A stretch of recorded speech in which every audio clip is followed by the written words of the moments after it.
So today we're going to use BimmerCode to connect to the car, and in order to do that you need a dongle that plugs into your car. And I use VPeak as the model that I use, and there are a number of different models that work with BimmerCode. You just have to check on their website and make sure if you want to get a different one that it works with it.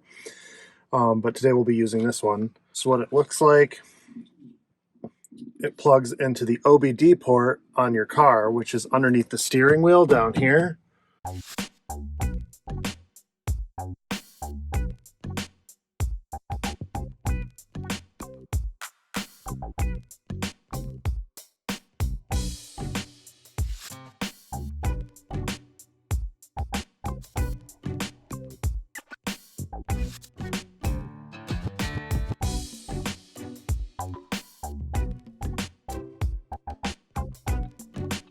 Once your dongle is installed and ready to go, you want to turn your car on. And then once your car is turned on, you want to go onto your phone and you want to set your airplane mode to on.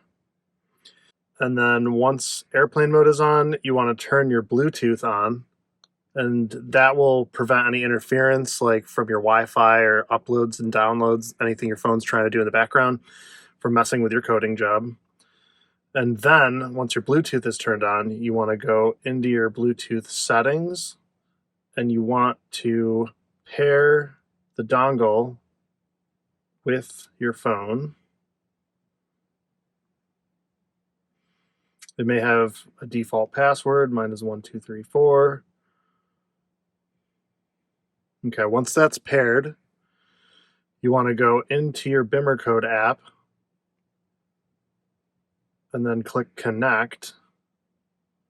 If this is your first time using it, it'll prompt you to pair the app with the dongle that you bought, whatever brand you get.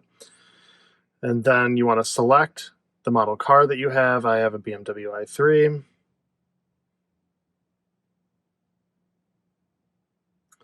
It'll then start pairing with the computer and get ready for your coding menu. This could take a few minutes. Okay, so once the BimmerCode app is done pairing with your car, you want to check on here for where it says lighting, which is in the body domain controller. So you would then click on that. It's going to give you another loading menu, and you'll have to wait another minute or so. Okay, so once you're in the body domain controller menu, you're going to want to scroll down and find your turn signals. There'll be a section that says LED conversions, and then there is a LED conversion for front turn signals. And on mine, it already says active, but what you're going to want to do is click on this, and then you're going to want to click active, and then click save. It'll code it to your car.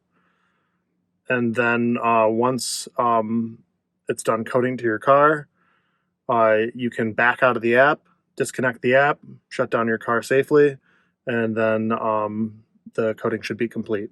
And check out our other video on how to install the LED turn signals. Oh my god. We'll link the video below. We'll link it below. We'll link it below.